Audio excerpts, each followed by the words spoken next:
ازيكم يا حبايب قلبي، عاملين ايه؟ وحشتوني جاوي جاوي جاوي. البت فاطمه من الصبحيه وتخبط علي وترزع على الباب.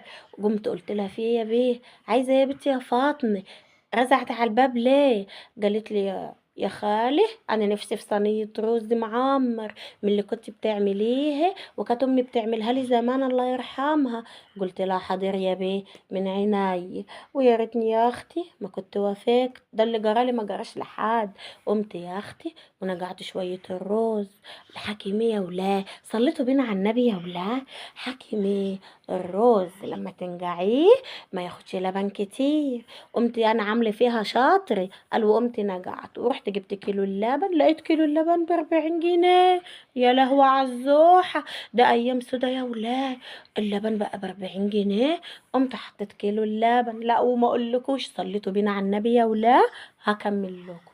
رحت قال فتحت الفريزر ولقيت حتة قشطة، قلت احطها. حاكم البت قصداني والبت يتيمي وامها كانت حبيبتي.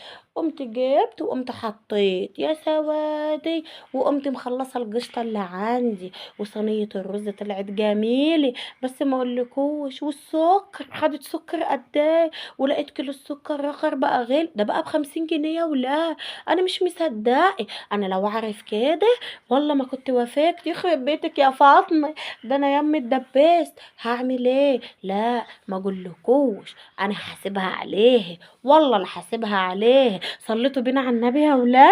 ومش عايزه اقول لكم ما تنسوش يا حبايب قلبي اللايك والشير واشتركوا في القناه. انتوا اللي ما بتشتركوش في القناه انا زعلاني منكم. انا بعد كده هشوف هتشتركوا ولا مش هتشتركوا.